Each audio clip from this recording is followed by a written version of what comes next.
Dion win. Hi everyone, welcome back. Maybe welcome for the very first time, and I'm here again with another review for you and the very last of 2021 from myself, so be happy about that. And it will be Paul Thomas Anderson's Licorice Pizza. And as you may or may not know, I absolutely love the work of PTA. I think he's a modern master, one of the best living filmmakers that we have in the world right now, along with the likes of David Lynch, Claire Denis, but we won't go down that rabbit hole right now. And, well, Licorice Pizza is a film that really has to be talked about. So enough introducing, let's get discussing. Right, let's be really vague about this, but the film follows the story of Alana Kane and Gary Valentine, who are growing up, running around and falling in love in California's San Fernando Valley in the 1970s. Right. Within a year of doom and gloom, and there has been a lot of doom and gloom, especially going into the Christmas period, there is so much life that Licorice Pizza gave to me, and it was so refreshing, it was kind of pulsating, and it just made me fall in love with cinema for the 100,000th time. And this is what I love about the work of Paul Thomas Anderson, is that he can channel so many emotions, but it really just emphasizes your love for cinema. And while it's not necessarily his most kind of usual tropes, it's a lot more light-hearted. It has not as much food for thought, perhaps, but that kind of character magic that he's so well known for is just drenched within this film because it has so many amazing characters. And at the center of this, we have Alana and Gary, and how they kind of are two people who are in different stages of life. One is a teenager, the other's in their 20s, but Gary seems like he has a lot more going for him than Alana, and Alana just doesn't necessarily know why this kid is kind of following him around.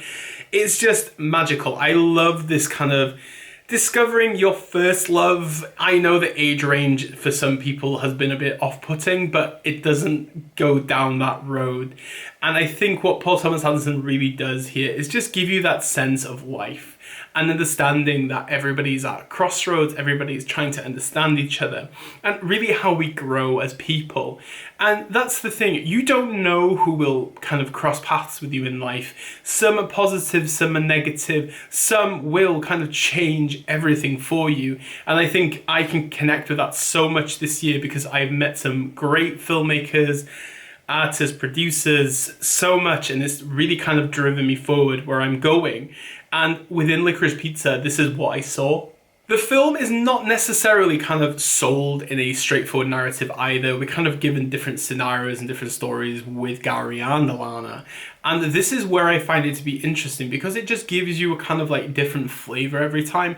While the narrative, again, just doesn't flow kind of formulaically, it gives you so much more understanding of different elements and different periods because the characters are changing, they're evolving. So once we kind of see the kind of meat point of this film and the way it kind of develops through to the ending, you get to see this evolution and this kind of character change that we have in these people.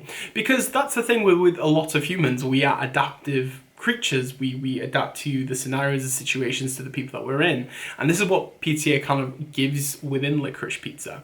And I love just understanding about finding your first love, losing your first love, building friendships, building long-term partnerships, building the confidence within yourself. And this is what I really just loved. Each scenario is really beautifully captured. It has that kind of 70s aesthetic that PTA can deliver. And that's the thing, a lot of people ask, why would he go backwards again into this kind of period of time? And it's so different to kind of your Boogie Nights or your Inherent Vices.